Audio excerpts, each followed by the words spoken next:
Remember Monopoly? Remember, like, landing on Boardwalk used to feel like almost a sure thing, you know? Like, you're gonna get there eventually.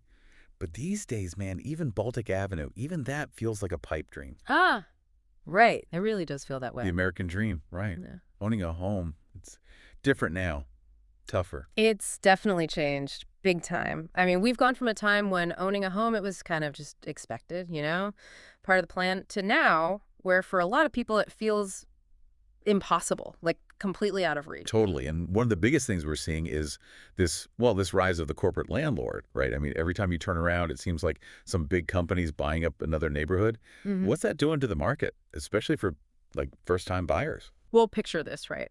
You're trying to buy a house, normal person, and you're bidding against like basically a giant corporation with, basically unlimited money. Right. Yeah. That's the reality for a lot of people. These companies are just buying everything in sight, driving the prices way up.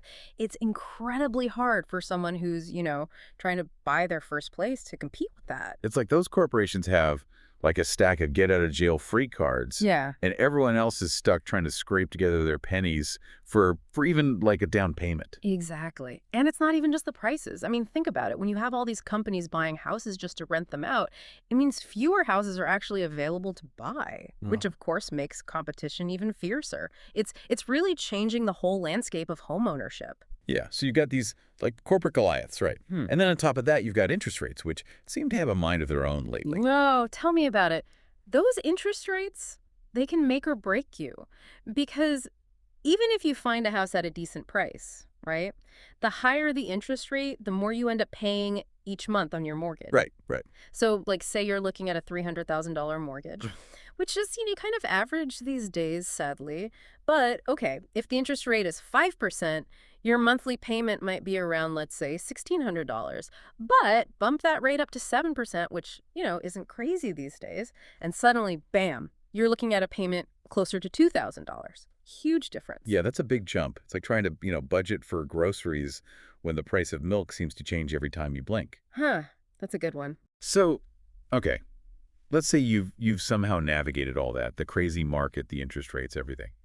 But then there's the actual process of buying a house, which I imagine for a first-time buyer especially can be completely overwhelming. Like, where do you even start? It can be really intimidating. I mean, you're dealing with mortgages and closing costs and inspections.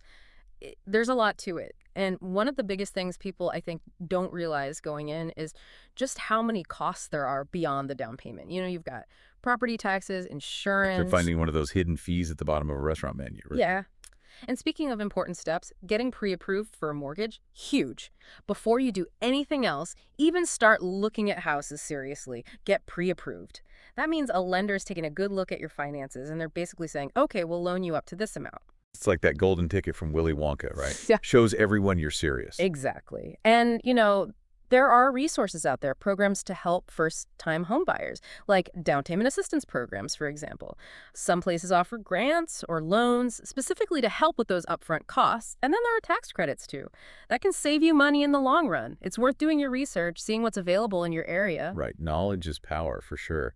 But even with all that, it's hard not to wonder, I mean, should owning a home even be this difficult? Should it be like a right? That's the big question, isn't it? And it's tough. There's no easy answer. Because on the one hand, you can definitely argue that everyone deserves a safe, affordable place to live. It's like fundamental to well-being. And it can help build stronger communities, more stability.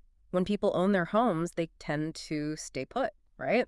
And that can lead to, better schools, safer neighborhoods, that sort of thing. But then on the other hand, there's the argument that, well, it shouldn't be just handed to you. Yeah. That owning a home, it takes work. It takes planning, financial responsibility. Right. And some people would argue that if you make it a rate, it could discourage personal responsibility, right? Like, oh, someone else will take care of it. And then, that can lead to problems too. So what's the answer? I mean, with all these challenges, all these different viewpoints, how do we make home ownership more attainable, for future generations? $1 million question, right? I think part of it might involve rethinking like the whole traditional model of housing, maybe exploring some more like innovative solutions. I don't know, have you heard of things like co-housing?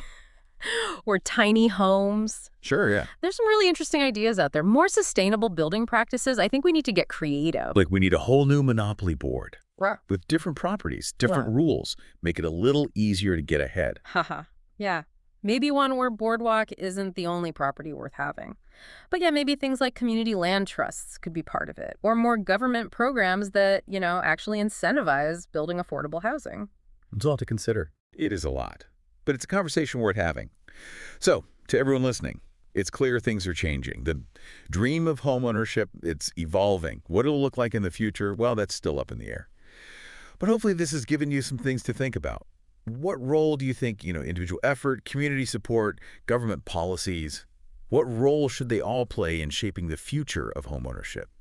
That's something to ponder, right? Absolutely. Big question. And a complex one. Thanks for joining us for this deep dive.